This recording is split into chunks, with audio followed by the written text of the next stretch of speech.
Acknowledgement of Country. Sai Ram. Before we commence this evening's program, we acknowledge the traditional custodians of the country throughout Australia and their continuing connections to land, sea, and community. We pay our respects to the elders, past, present, and emerging. We also pay our respects to the traditional elders in Fiji and New Zealand, and also acknowledge their elders, past and present, upon whose land our Sai brothers and sisters meet to continue Swami's work tirelessly. Sai Ram. Our pathway to Prasanthi is no ordinary journey.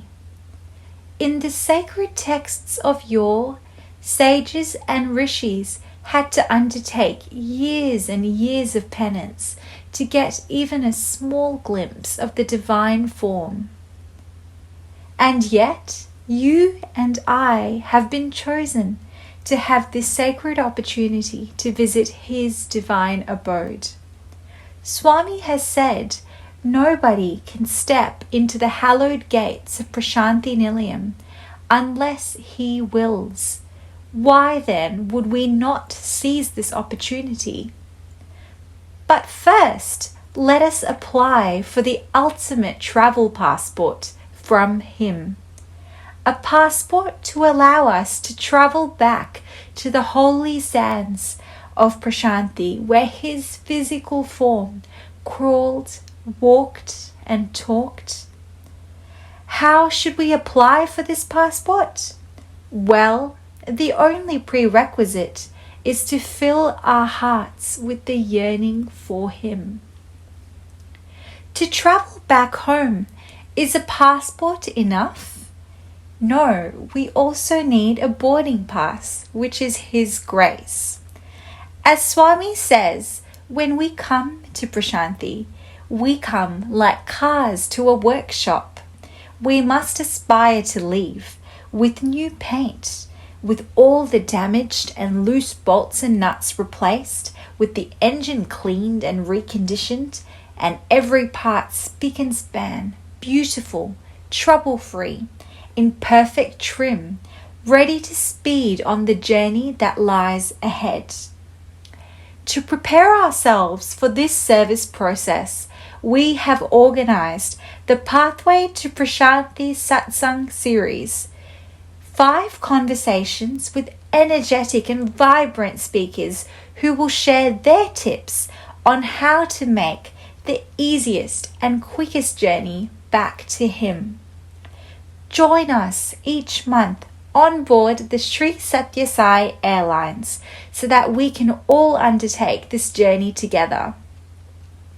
Dearest pilgrims, while you are on board this flight, please remember to continue to charge yourselves with your daily sadhanas and keep yourself connected to him until we reach our final destination.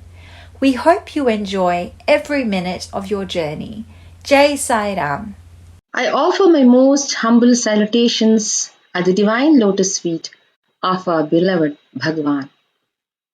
Dear Sai brothers and sisters, Sai Ram to all of you. I am honored to introduce today's guest speaker, our loving Sai sister, Professor Rajeshwari Patel. She came into Swami's fold in 1972 through her parents and was blessed by Bhagavan to stay in Anantapur Campus hostel even before she joined the college to complete her last 2 years of schooling in a local school. She then joined the erstwhile Sri Sathya Sai Arts and Science College for Women and graduated from the same college situated in Anantapur, which was affiliated to Sri Venkateswara University, staying in the same hostel. She was awarded National Merit Scholarship for her outstanding academic performance in Bachelor of Arts. Her life continued in Swami's hostel with Bhagavan's instructions to do her masters in English language and literature from Sri Krishnadevaraya University, Anantapur, where she won a gold medal. She was also the recipient of the UGC Junior Research Fellowship, which led her to complete her doctorate at the same university. She then joined as a lecturer in the Department of English Language and Literature, Sri Sathya Sai Institute of Higher Learning in 1985. She also served as the head of the same department for a few years and became the dean for the entire faculty of economics and humanities till 2018. Thereafter, she continued to serve as an honorary professor, Department of English, and also as the director of Sri Sathya Sai Institute of Higher Learning Campus, Anantapur, till last month. Thus, she completed her 50 years of stay at Anantapur campus. She has been a great orator since her teens and has addressed in many gatherings in the divine presence in the campus, summer courses, Purnachandra Auditorium, and in Sai Kulwant Hall many times. She was also the secretary for our first alumni association named Messengers of Sathya Sai. I was myself fortunate to be with her during my entire stay at Anantapur as a junior and also later as a colleague in the campus. I always admired her devotion coupled with strict discipline. I now call upon Dr. Rajeshwari Patel, whom I prefer to lovingly address as Raju Didi, to share her wisdom acquired through her experiences in the divine presence with all of us. Over to you, Didi. Sai Ram. Om Shri Sai Ram. I offer my loving pranams at the divine lotus feet of beloved Bhagavan. Dear brothers and sisters, Sai Ram to all of you. I believe that all of you are, along with me, pilgrims on the pathway to Prasanthi. If we interpret Prasanthi to mean peace, then that pathway has to be created by first building a fort of peace inside ourselves. If we mean pathway to Prasanthi, meaning Prasanthi Nilayam, in other words to Bhagavan, which is the meaning that I will try to focus on, it means that we need to think of all those disciplines, all those requirements, prerequisites that we need to cultivate in ourselves so that we can make our pathway to Bhagavan. Before I actually go on to the topic, I would like to say a little bit about how I came to Bhagavan. I was born and brought up in Kampala, Uganda, East Africa. I had by some Purva Janma Sukrutam, very devout parents, especially my father, who was very spiritual. He used to, read the Bhagavad Gita, the entire Bhagavad Gita, twice every day. So he was a sort of role model to us even before I came to know about Bhagavan. My mother was following in his footsteps, because she didn't have that background in her own parental home. But after she got married to my father, she also took to that path. When Bhagavan came to East Africa in 1968, my parents happened to go for darshan, and that's how they first came to know about Bhagavan. Afterwards, we slowly started going to the Sai Center there. And because of our religious background, the point I want to make is that coming to know about Bhagavan was not something like a sudden metamorphosis.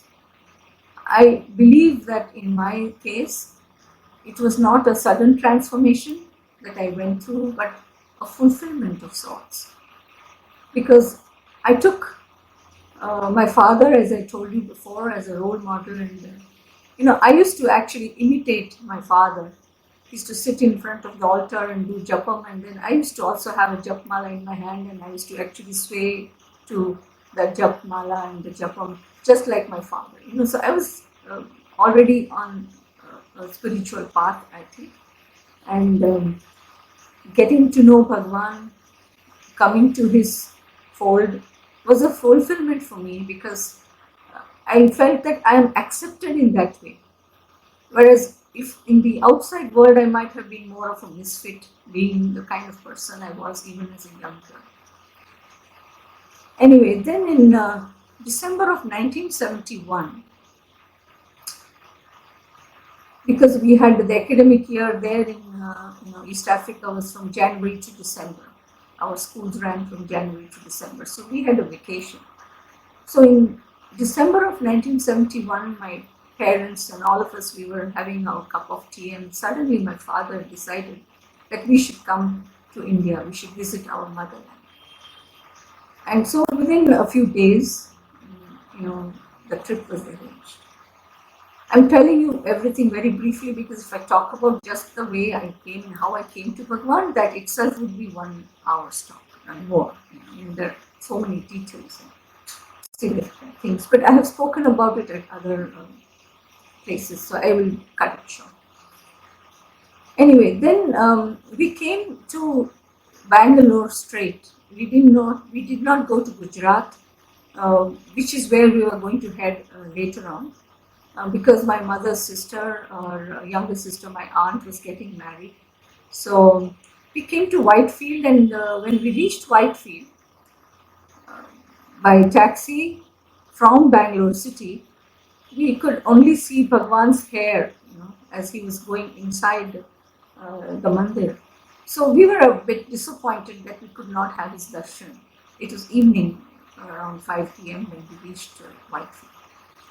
And we were looking around to see what we should do and where we should put ourselves up, because at that time, I'm talking of 1972 January, when we actually made the trip, first by ship and then by train from Mumbai to Bangalore. Suddenly, from the crowd came my cousin. He's a distant cousin, and Naveen Patel, who was at the time studying in Vrindavan, in the college there. And he came to us and he said that, just now Swami told me, go, your relatives have arrived. Actually, before we set off, he had been telling, it seems, to my cousin Naveen Patel that, a group of 9 people are coming from East Africa, and in that group there are 2 high school girls, and I'm going to ask them to stay back and at Anantapur.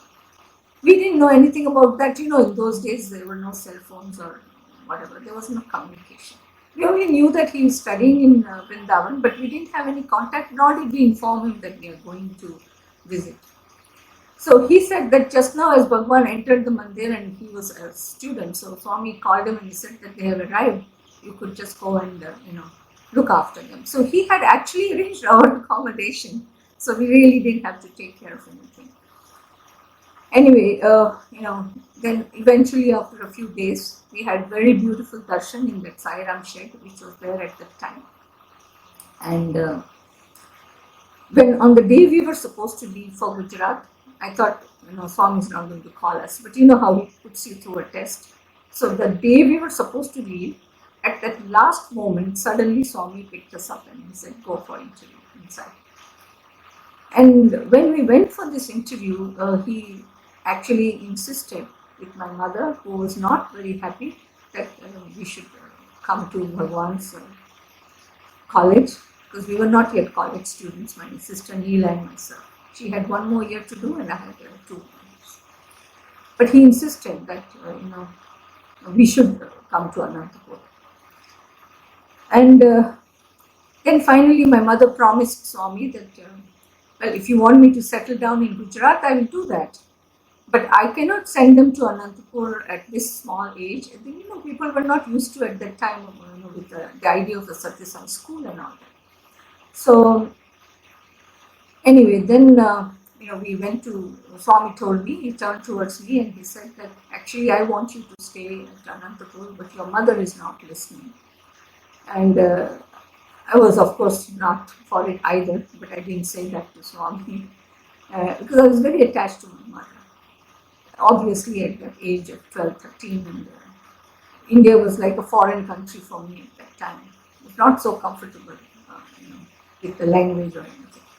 Anyway, then Swami said, you finish your SSC, SSLC, whatever it is, and I will keep a seat for you.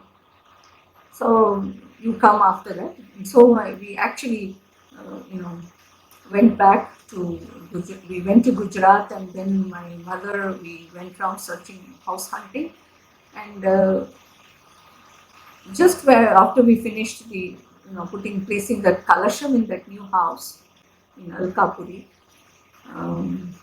somehow I told my mother I'm feeling a little bit uneasy about everything. I believe my parents used to say that you are a bit psychic, because I can kind of, get an intimation of something that's going to happen. So I said, somehow, Mama, I'm not so comfortable. I don't know, but I don't know whether it's a good idea to go to that house. Anyway, by evening, we got a message from my father that, my brother, in fact, who had joined my father by then, saying that my father is serious. And he asked my mother and sister and everybody else to return. So, we stayed back in India, and my mother and others, they returned to Kampala.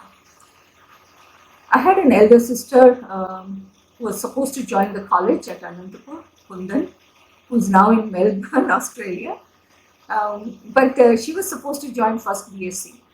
And so she said, now I don't know what to do. So what she did is, in May of 1972, the year when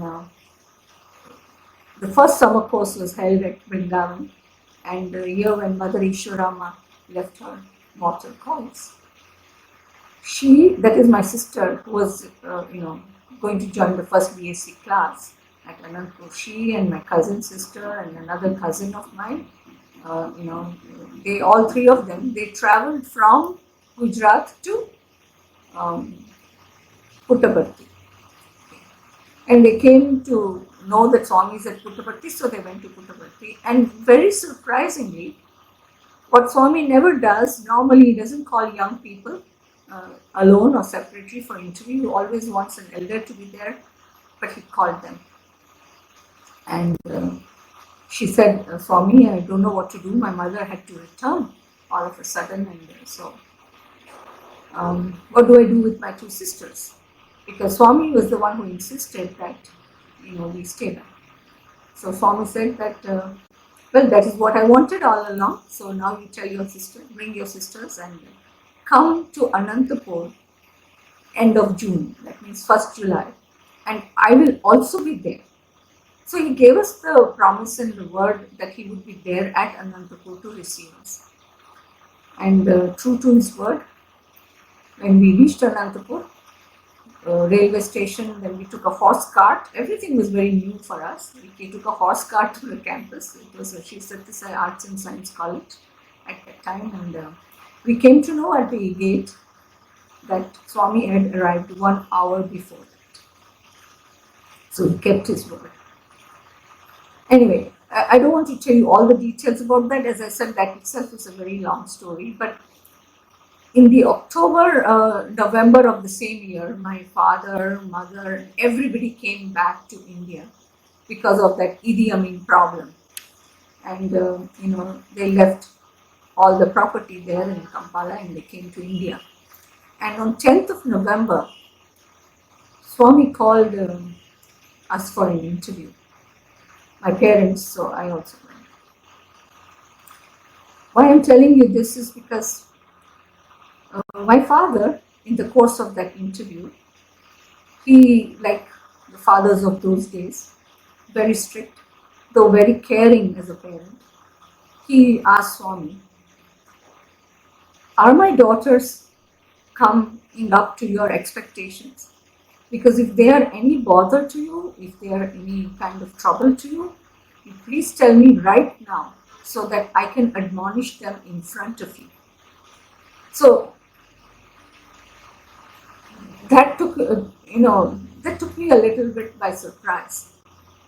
That my father should even say that I'll scold these girls if they are not behaving properly and if you're not happy with them.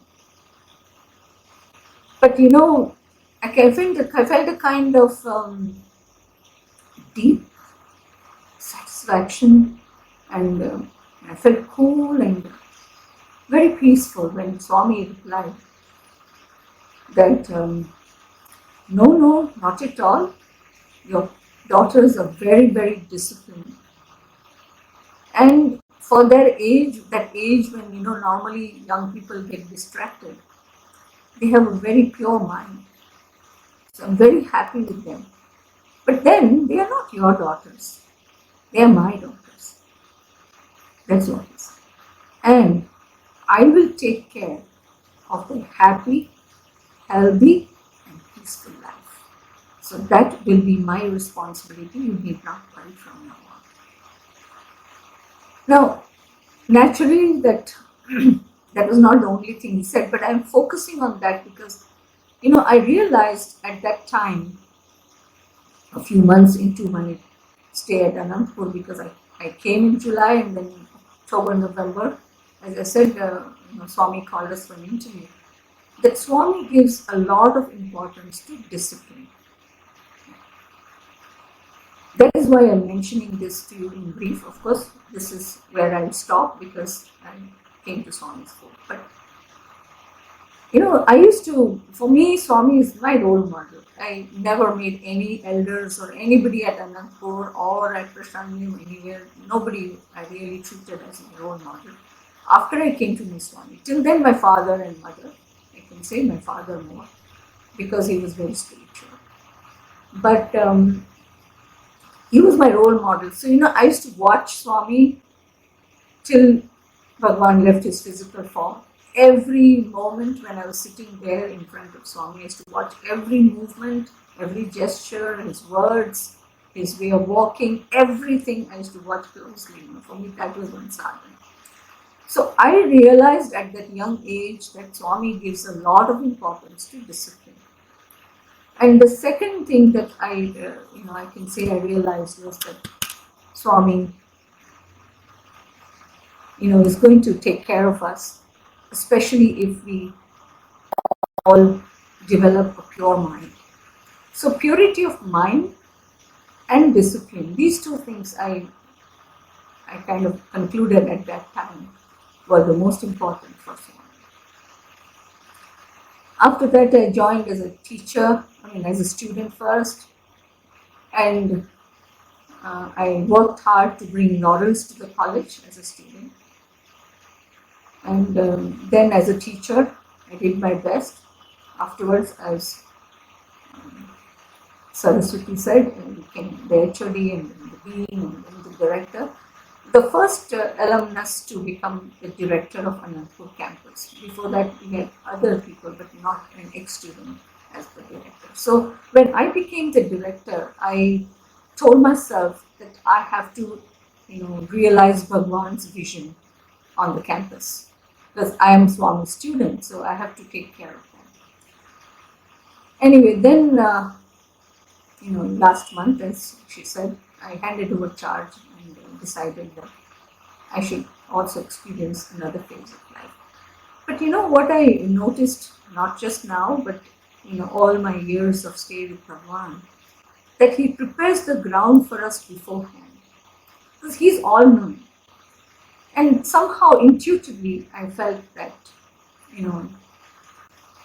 he made me, preside over the 50 years celebration in 2018, because the college was started by Swami in 1968, so I was the one presiding over the Golden Jubilee celebrations. And then in April this year, 30th of April, I presided over the Golden Jubilee celebrations of the building complex, which was inaugurated by Swami in 1971. So, even as a student in Bhagavan's college, and then as a teacher, as just an ordinary devotee of Swami, I felt that he kept his word. He always took care of my needs like a mother. He anticipated everything in advance, and he's been taking care of me. So I don't really worry even now about what will happen next. Now, in this context, I would like to, narrate one very interesting interview which we had with Bhagavan. As she said, I was the secretary of the Messengers of Sathya Sai, and we had some 6 members of the executive council. And Swami called us all separately. But before that, my sister, she told me that, this was somewhere around the 1990s.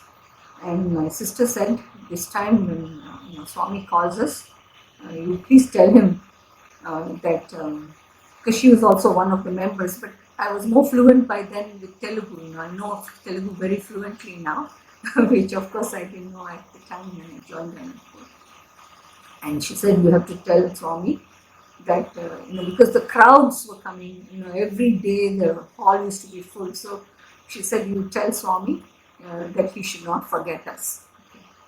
So anyway, in the course of that interview, I was trying to draw Swami's attention. Swami will make you ask or tell only what he wants you to tell. So he'll make you forget everything else, even if you've got a big list of items to ask. Anyway, so then somehow I managed, and she poked me from behind and she said, ask. So Swami said, what is it you want to ask? Then I said, Swami, in Telugu I said, Swami, that a lot of crowds are coming now to Bhagavan. And Swami is so busy that we have a fear in our hearts that, first of all, because we are girls and not boys, so the proximity is a little bit less. Physical proximity. No doubt Swami is close to everybody and we are close to him, all of us. So I said, Swami, please don't forget us, because that is the fear we have in our mind. And Swami said, hey, he said, what is that sort of question? And then he tapped me on my head and he said, if I would have forgotten you, would I have called you today? So you see, that is the conviction that I kind of built up from the beginning to then and now, that Swami will not forget us. It is we who forget him, but he never forgets us. So that is why, I feel a lot of responsibility towards Bhagavan, to follow his philosophy and his teachings in my life, because I feel that that's the only way I can repay the immense grace and blessings and love that Bhagavan has showered on me. Earlier when people used to say, because as Saraswati said, I have spoken on various occasions. Swami used to make sudden visits to Anantapur. If I am in the prayer hall, he would send word for me, and I used to quickly run to the auditorium and then just make a speech and come back and continue my work. I got sort of used to being called on by Bhagavan to speak at any time. But I feel that he's always going to be there, and so I have to take care that I follow Swami's teachings and I don't let him down. So that is why, though I was told that it would be good for me to tell some stories, I still think that I should tell a little bit about what the lessons are that I have learned at his lotus feet from my student days to now. And in between, if possible, and if Bhagavan prompts me that way, I will intersperse it with some experiences. You see, one thing which I can say kind of entered my mind and stayed there was when Swami used to come to Anantapur, he used to often say to us, Jantu Nam Nara Janma Durlabh. So I used to feel that this human birth is really precious, and I think this is one thing which I want to make a kind of a point. All of us must remember that this human birth is a very rare birth, and if we are born as humans in this life, then we have to try and reach a peak of spirituality and transformation, because we are not sure if this human birth we will get again. So that is one very important lesson which Bhagavan has taught us during that time. The second one, he used to tell us as young students that I want you to always be aware of where you are, of your surroundings, and so awareness was something that he was very much looking for in us.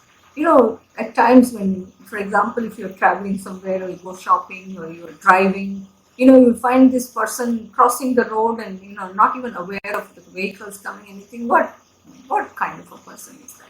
He's not even aware or she's not aware of somebody crossing from this side or, people, even as a teacher in the college, of course, is to have so many times the students to, is to brush against you and hit past you and then run away, So, I don't think that I remember either as a student or as a teacher doing that to anybody, because Swami has built in us this awareness. So much so that I think my generation of students, we used to try to develop that awareness because Swami told us when you're walking, you must be aware that your left foot is front, then afterwards your right foot. And I used to think, how is that possible? Because when we are walking, we might be thinking of many things. Then Swami said, immediately anticipating this question, he said, just like the young village folk, ladies carrying the pots on their head from the well, they pick up the water and when they're walking, they're chatting with each other, but their focus is on the pot which is on their head. That does not change, even though they're talking about many mundane problems and issues or gossip or whatever. So, so much so even today, if you ask me, it's so much built into me that as I'm walking, I am aware at the back of my mind that it's my right foot or my left foot which is going in front.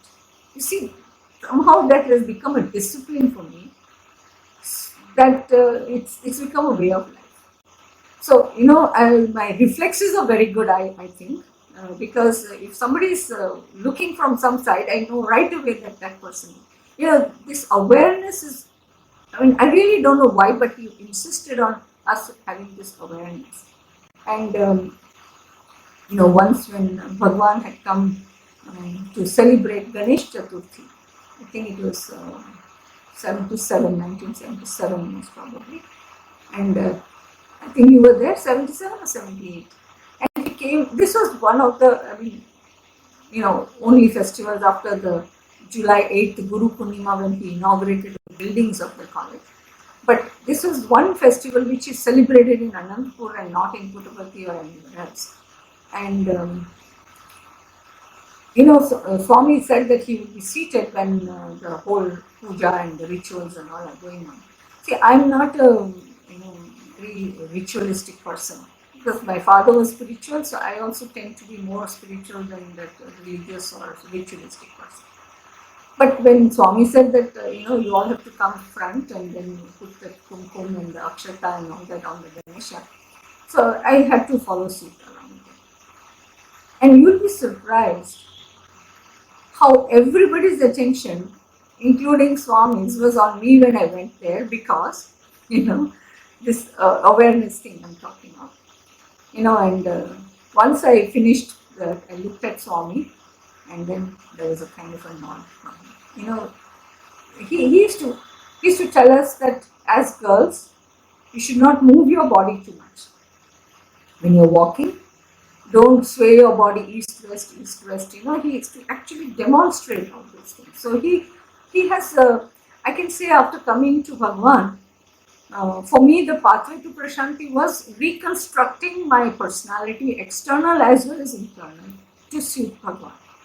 So I wanted Bhagavan to choose me for his mission and for his work, and so I would do anything to do that. You know, I had short hair, very short hair, because my hair was unmanageable. My mother got it cut short, but I grew long hair because Bhagavan likes girls to have long hair. You know, to the extent that everything about my external behavior and everything, I sort of reconstructed so that Bhagavan would choose me for his work. The other very important lesson which I learned from Swami was respect for elders, respect for parents, for teachers. And I remember there were times when, even if I had a valid reason to get a little upset with my mother, when she was in Prasanthi for many years, almost from 2000 till Bhagavan left, she was there, Prasanthi with my sister Neela. And if I went for the weekend to Parthi, and if I had a discussion and I maybe raised my voice a little bit by chance, I would find that when I go for darshan, Swami would refuse to look in my direction. You know, even if you had a good reason, whatever it is, elders are elders, especially parents, mother, father, you're not supposed to, so I understood this is what Swami does not like and this is what he likes. I think that is one very important thing. Another thing about Bhagavan that I learned was his humanistic side. Okay, Bhagavan is divine, but that humanistic side of him, that, whenever he came to the campus or otherwise, he always recognized the contingent staff, the gardeners, the sweepers and others. So, I feel that Swami is a great socialist, great humanist, because he valued human beings for what they are. So, it could be a sweeper or could be a gardener. He would reward them every year in some way, bring clothes for them, from Prashant Nilayam used to come to Anantapur. So that is how, even as the director of the campus until recently, I used to make sure that I take good care of the contingent staff, because that's what Swami also did. So I think that, in our lives, when we're talking pathway to God or to Bhagavan, that we must never treat the, so-called servants as servants. They are also human beings and they have feelings and they can feel hurt. They have also responsibilities. They have family, children. At times we tend to forget that and we think we are the boss or we are superior to them and all that. But I always feel that we have to treat them as part of our family. So that is one important thing. I don't think that, I can stress this point too much. I think it is very, very important that people who are below us, or subordinates, should be given respect as much as anybody else. So everybody should be treated alike. And Swami set an example to me for that. Another thing which I should say is that Bhagavan does not tolerate hypocrisy. He would always be unhappy if we made a show of something. I don't know if any of you have had that experience, but when as messengers of Sathya Sai, for Christmas or for Bhagavan's birthday, we used to see that a lot of people used to bring cakes for Swami to cut and all that. And I used to see how Swami used to respond to everybody. Sometimes, if he was not happy with the intention or the feeling with which we brought it, he would say, show, like that would hit you like a rock, because then you realize that, if there is no sincerity in what we have done, because we are just copying everybody else gets cake, so I also must get. Unless it comes from the heart and you really feel it, we should not be doing so. Hypocrisy and falsehood, I think, in this context, maybe it's a little bit of a digression, but I remember when Bhagavan called us all ex-students, all of us who were there at Prasanthi and Nilayam after completing our studies at the campus. Some of us were either doing our studies, continuing our studies in the PG Center, or later called Krishna Devaraya University, or we were just in Puttaparthi. Swami had given us rooms in South Prasanthi, and we were staying there and doing some service in the ashram. So he called one day, he called all of us, in the prayer hall, and then he made the principal at that time, Dr. Hemalata, to introduce all the students. We must have been about 100 odd. And he was giving her a signal as to whom he wants in that. So each one of us were called, our names were called, we stood up, and then we would do pranam and sit down. We didn't know what was happening, but Swami was obviously telling her, among these, he decided that 10, 15 he would like to take separately, and he took us all to the interview room afterwards, just those select few. And as usual, I was sitting right behind in the interview room. Somehow, as I said, from the beginning, I felt that Swami knows everything, and if he wants to talk to you, he'll make his way. And if he knows that I have a problem, he will somehow see to it that I get an opportunity to interact. So I was sitting right behind near the fan switch. And so, he was generally telling us what he wants us to do. That is, he wanted to start the Old Students Association. At that time, in the beginning, he called it Kingdom of Mother Side. Later on, there was some audit issue, so they said that the word kingdom is not acceptable because these kingdoms of these Rajas of India, they had discontinued that. You remember in the time after independence. So anyway, then Swami gave us this new name. First name also is given by him, and the second name he changed it to Messengers of Sathya Sai. So, he said that you people decide among you who will be the president, who will be the vice president, who will be the secretary, who will be the treasurer, and all that. But, all the girls in that group were my seniors. I was the only one who was still studying. The others were either teachers in the school, primary school, or they were teachers in Anantapur. So I was the only one who was still studying in that group. But anyway, then Swami said, no, I don't want to decide, you people decide. But we said, no, Swami, you have to decide who will be the secretary, who will be the president, etc. Anyway, that time, Swami, he said that first, okay, all right, if you're insisting, then, secretary. He said, secretary. Secretary has a lot of work. Almost everything the secretary has to do. And so, for that post, we need somebody who is sincere and permanent. I don't know why he put these two qualities. That's why I said he hates hypocrisy. He said somebody who is sincere and permanent. And suddenly, he raised himself and he said, Patel, just did that. So I didn't catch, I heard what Swami said, but I was not sure why he was calling me. I was right behind, as I said, I was near the fan switch. So I raised myself on my knees and I said, Swami. Then he said, will you be the secretary of the Messengers of Sathya Sai? So then I said, Swami, no, not my wish, your command. If you say I have to be the secretary, I will be the secretary. So don't ask me for my wish, whether I would like to be or not. So then he said, all right then. So, somehow Swami was very, very particular about a person's sincerity. And if he did not see that sincerity, he would say show, he would say hypocrisy. He will not go near a person or a situation where there is hypocrisy.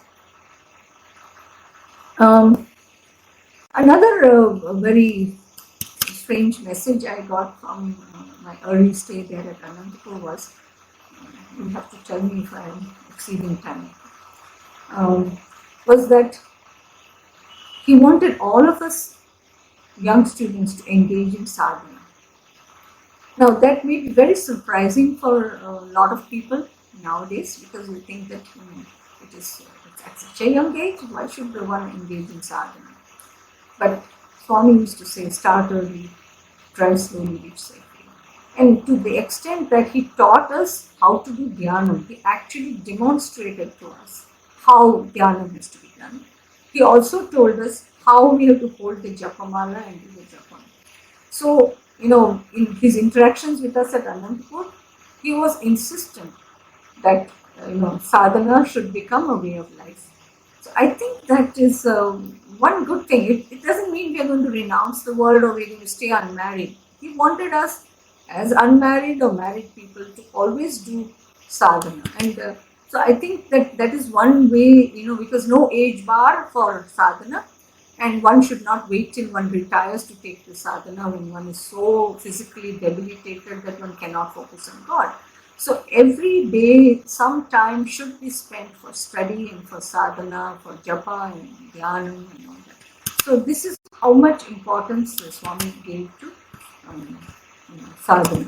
And as I told you before, purity of thought, I'm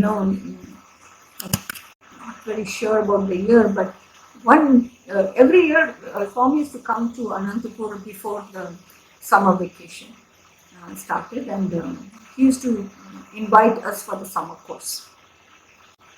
So 72, 73, 74, those summer courses of the 70s.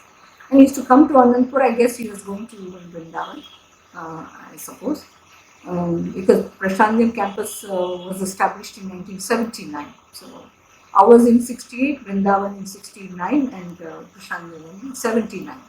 So he used to come to the campus and invite all of us to come for the summer course. You know how Swami is a perfect host. So he used to say, you must all come. But one year, he didn't come, but he called us to Puttavatti. So we were all in the prayer hall, and Swami said that, I'm going to organize this summer course and all of you should come. So I had spoken on several occasions at the summer course. Especially after I joined the college as a student, not when I was doing my high schooling. Those 2 years I attended the summer course, but I did not join as a student participant. He called us at there in the prayer hall, and then he asked who are going to speak among the students. So actually, I never used to prepare for my talks. So I used to speak only if Bhagavan called or commanded me to do so. So I had not thought of anything, and moreover, Swami just called us to invite us for the summer course. So a lot of other students raised their hands saying that we might be making a speech there at the summer course. And he was looking around and all that. And something he spoke to the then warden, Jaima Madam, and then Jaima Madam called out and she said, Rajeshwari Patel. I was as usual, I was right behind. So I got up, I sort of raised myself. And then Swami said, aren't you going to speak? Then I said, I will speak if Bhagavan wants me to speak. That's okay. And then he asked me what I am going to speak on. Then I said, Swami, whatever you say. Then he said, I want you to speak on Indian culture. So he actually made me turn towards, close reading of Indian culture and texts relating to that. That's how, my knowledge of Indian culture is rather deep. But why I'm talking about this incident is that he turned to Madam, the warden, and Swami used to be very soft spoken. I think that's why, I also, because he's a role model to me, I developed this habit of speaking softly. And at times, when I used to enter the classroom when the girls were making noise, I would not be able to draw their attention by saying, girls, Sairam, keep quiet. So I had to use the duster and, knock it on the table so that they hear me. Because, I trained myself to speak softly. As I said, I reconstructed my personality to suit Bhagavan. So anyway, then because Swami used to speak softly, we used to keep silent. I think Saraswati knows. We used to remain silent so we can we don't know how and why, but we could hear Swami in spite of the distance from him. And he told Java Madam, and afterwards Madam also confirmed it. He said that I like her thoughts. She's got very high thoughts. So I like to listen to her speak because she has got those good thoughts. So, I think it is just that, simple living, not surrounding ourselves with too many worldly objects which we don't need. The minimum, of course. Swami never, in fact, he used to not like it if we did not dress ourselves properly. He used to say that don't dress like beggars. People will think that I did not provide you anything. So, he used to like us to look smart and well dressed, but not fanciful. So, simple living and high thinking was something that we learned from Bhagavan, not from Gandhiji or from anyone else. It was like Swami used to tell us. And so much so that I don't remember buying any silk sari at any time. All the silk saris that I have today, they are practically the saris that Bhagavan has given to us. I mean, so many saris, silk saris that I got. So I used to keep telling my mother that, if at all I have any silk saris, they're all Bhagavan's gift to us. So simple living and high thinking is one of those very important things. So purity of thought, because a bad thought, pollutes individuals and then in turn the society. One of the reasons why I think purity of thought is so very important is because, people like me, and of course I suppose many of you, we live in a society and our thoughts, good or bad, will affect our surroundings. As a teacher, I have to have good thoughts, purity of thought, because I am going to shape so many students. So, Swami used to say once, he said, I don't want to tell you that story, it is too long, that story, but once in some context, Bhagavan said, I was there with Dr. Hemlata, the principal, and he said, if my teacher is good, I don't have to worry, because even though my students come from different backgrounds, coming with different samskar, if the teacher is good, then everything will be taken care of. So that is how, Swami stress on purity of thought, good character. Another very interesting thing in the context of, environment and climate change and all that is that Swami used to tell us, don't waste time, don't waste food. I think all of us are familiar with these two, but Swami used to also say, don't waste energy and don't waste sound. So this connects with what I said before. Swami used to say you should not talk louder than necessary. Don't waste sound. In fact, he once told us that, when you are lifting the bedding to put it on the ground, in those days, some of us used to sleep on the ground very happily, enjoyed the lasting life as students. He said, don't drop the bedding with a thud and make that sound. When you're walking, don't stamp on the ground too hard. You are pressing your feet on Mother Earth. Don't burden her. Walk lightly. So don't waste sound, he used to say. So talking too loudly, talking too much, you see, and don't waste energy.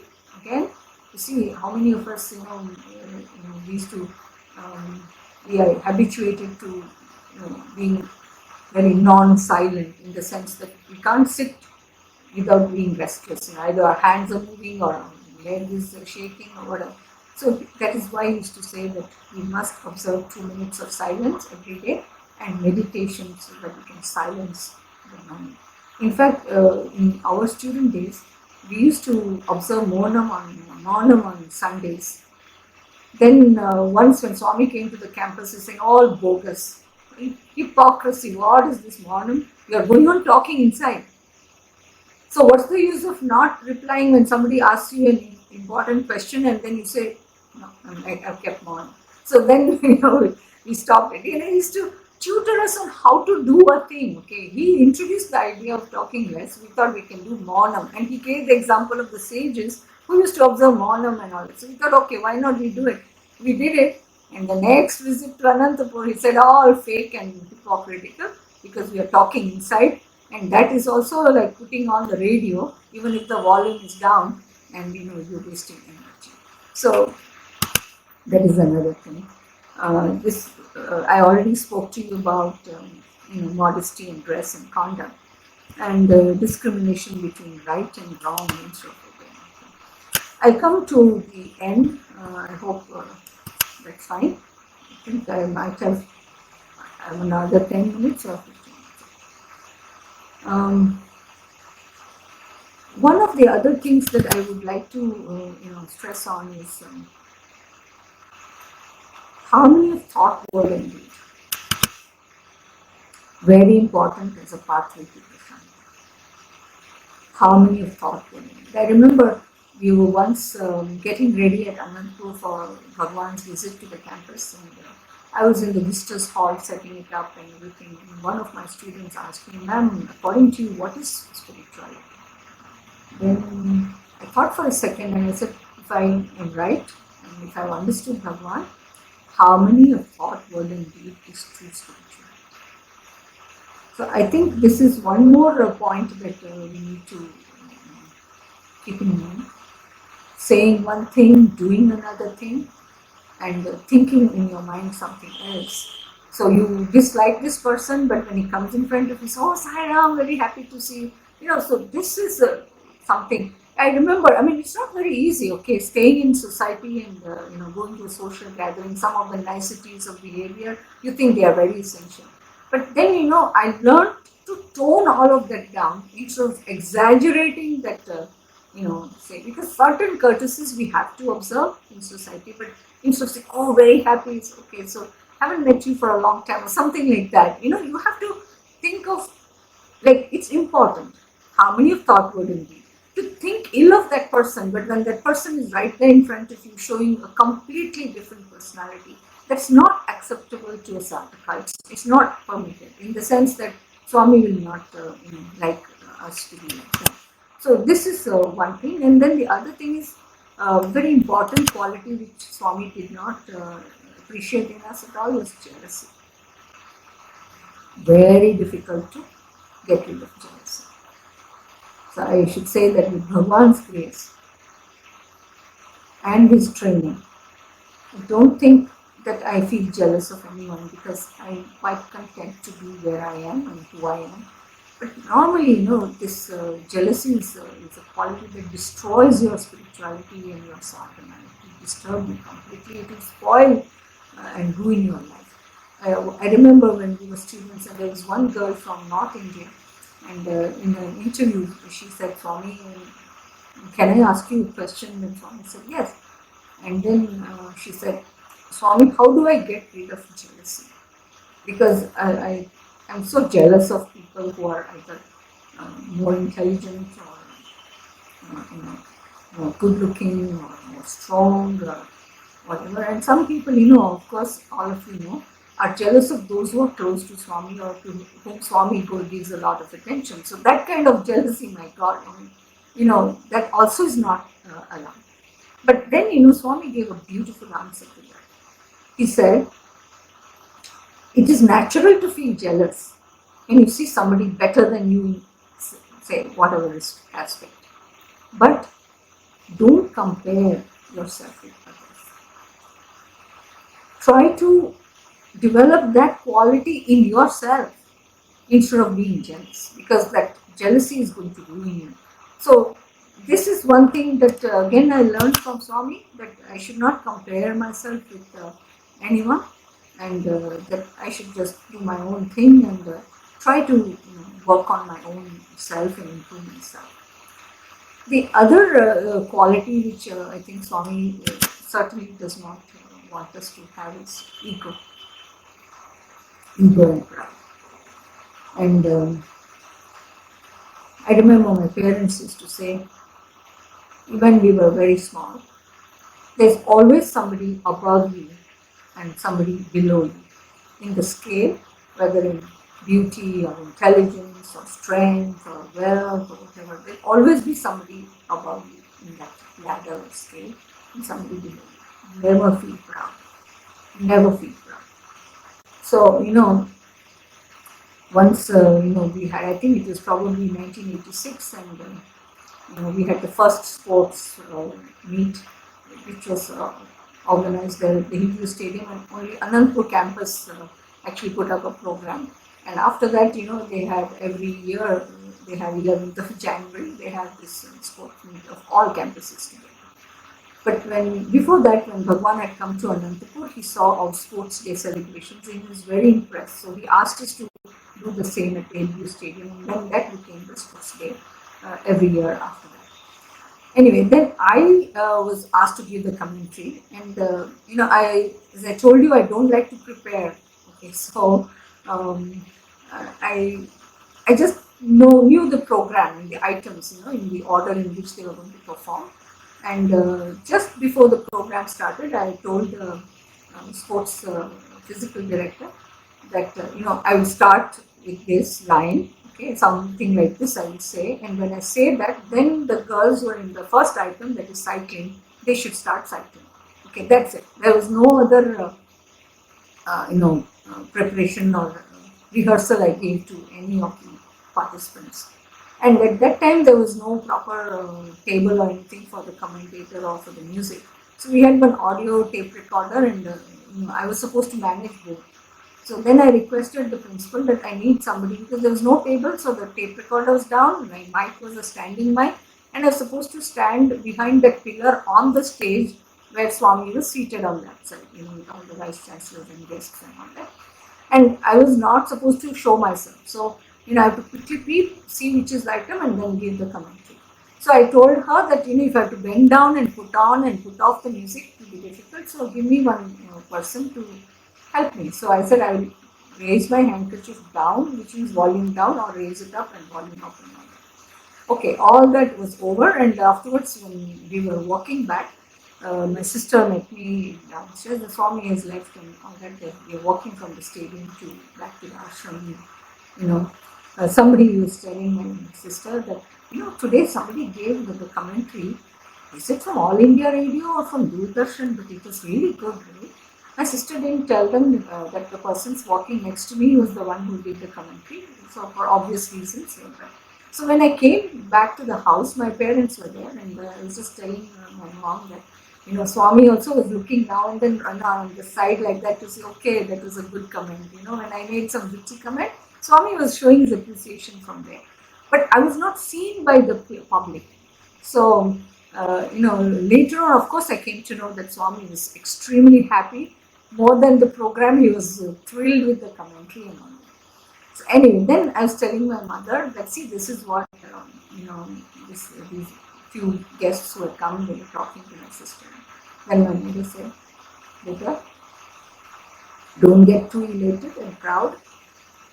It's not good for you. Remember, you are where you are because of many people who have shaped your personality. So keep your head on your shoulders. You see, so there was always a constant thing that whatever it is, don't be egoistic. Don't. Okay, in that case, maybe one last thing I will, very interesting experience I will tell you about this, and then I will wind up.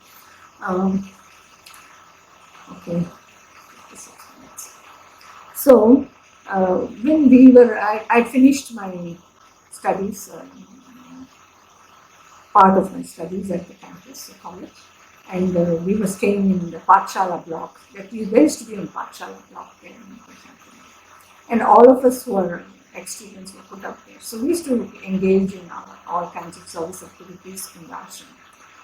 And we used to go every day, morning and evening. Sometimes Pathshala block, sometimes he used to give us rooms in South Prasanthi. That first one, which is opposite the mandir. And every day we used to go for morning, evening bhajans very regularly. And Swami had told that just like on the boys' side, on men's side, boys used to sit in the front. The girls also should sit in the front. So we used to sit in the front, and though we were not leading the bhajans, we used to follow the bhajans loudly. And I suppose that's why Swami wanted his students, girls. But some lawyer auntie, it seems, we don't know exactly who it is, but somebody told us, some lawyer auntie. She wrote a letter to Swami saying that why should the girls sit in the front?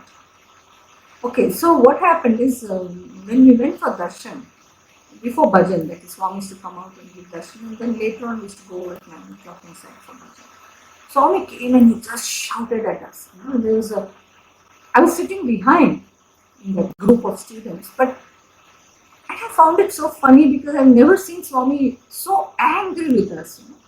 So I found it amusing, in fact. I don't know why. I was not upset or anything, but I found it amusing. And he's saying your Dunnapotus, your donkeys, your Satya Dharma Shanti Prema, Sunna. Sunna is zero, he was just scolding us like anything.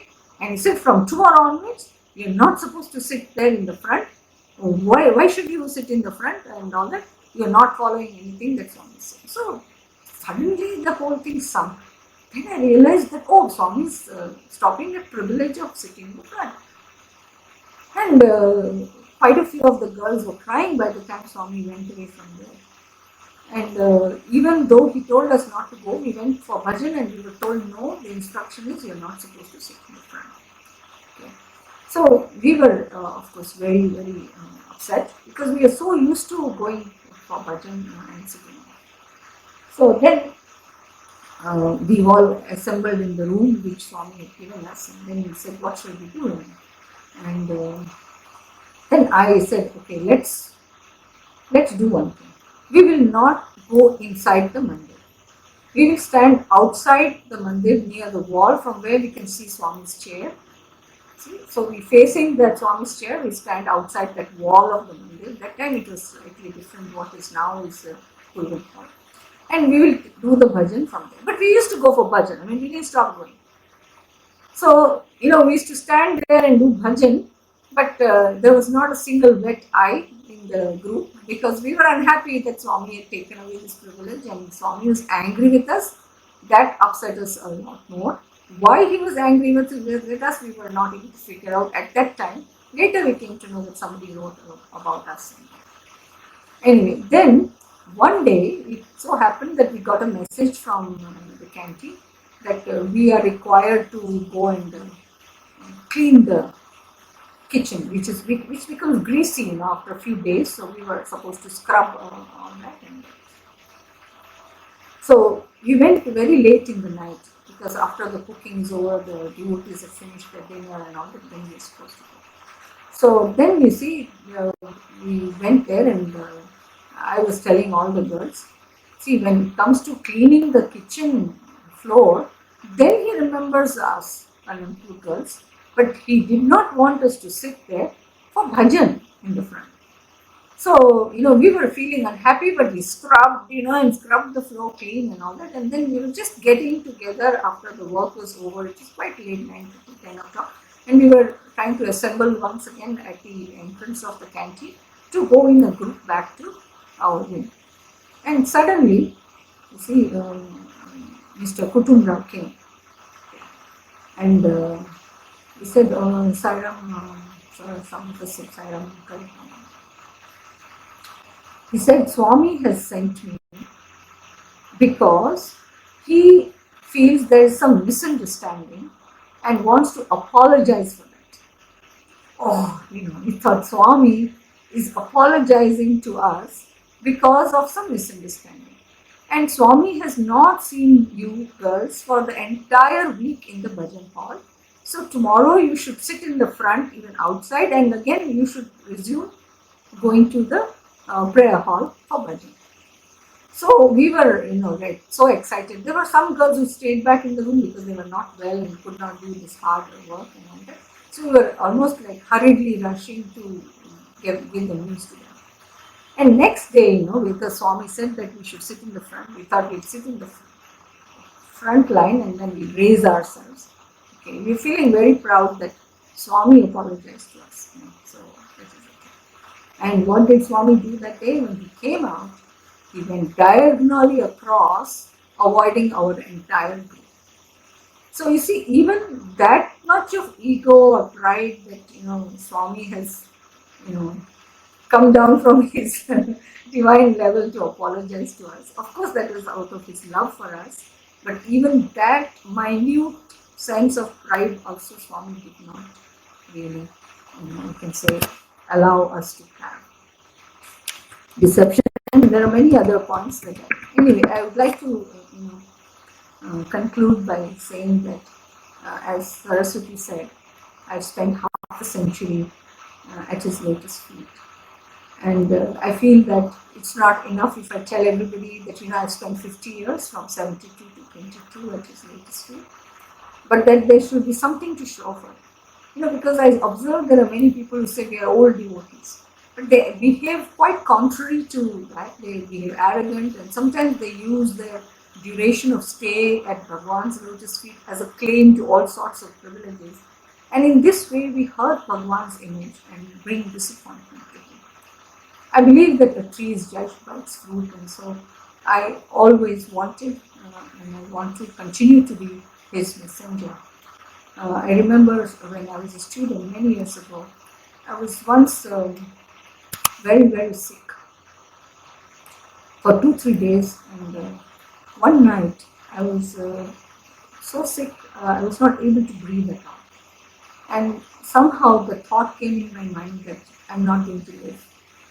That I wanted to go to the washroom, but I was not able to speak. I was in that much of pain and very, very sick. Suddenly my roommate got up and she said, Swami came in my dream and he said that Rajeshwari wants to go to the washroom, get up and help her. So he said, then even then I could not speak, but that much is the concern Swami showed to me. And I visited the washroom, came back, and then, I was thinking that I want everybody to know that probably I'm not going to live.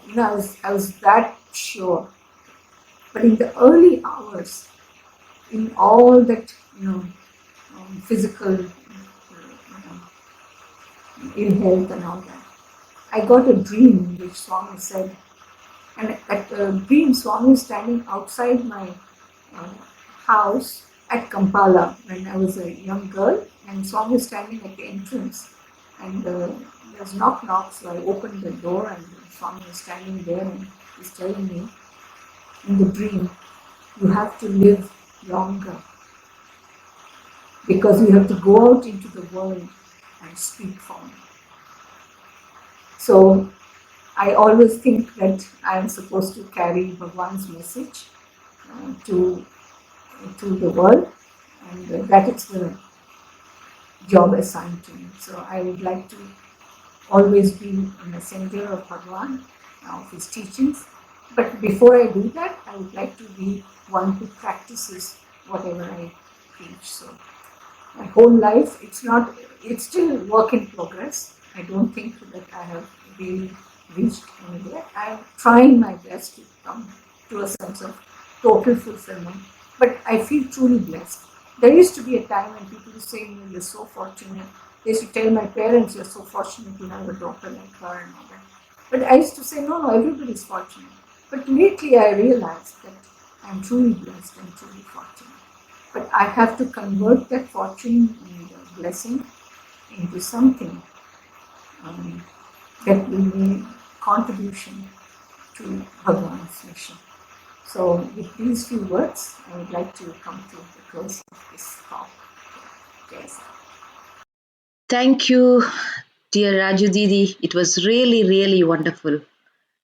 It was bringing back all the past memories, all the olden days, the golden memories, and the teachings which you shared with all of us. That's really, really useful and beneficial for all the younger generations to apply in their daily lives. Now, I wish to thank you on behalf of all our devotees for giving your time in spite of all your hectic schedule and moving and adjusting with us, which is really, really wonderful. And you truly showed by your example that you are living Swami's values. Thank you, Didi. Thank you very much. You have issued us the first boarding pass so that we can confidently board our journey to Prasanthi and prepare ourselves to deserve His grace reminding the teachings which you shared with us.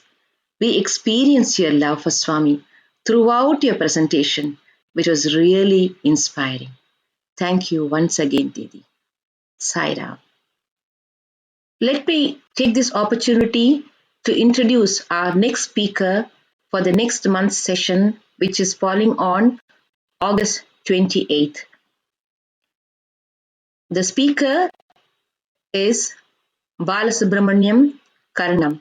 Balasubramaniam Karnam, who is known as Balu, was born in a small village near Puttaparthi in the family of Sai devotees. He joined the Puttaparthi village primary school for 4th grade, studied in Srimati Ishwarama High School, and graduated and postgraduated in chemistry from Sri Sathya Sai Institute of Higher Learning, Prasanthi Nilayam, from 1978 to 1992. He then joined Johns Hopkins School of Medicine to pursue his research studies in cancer biology.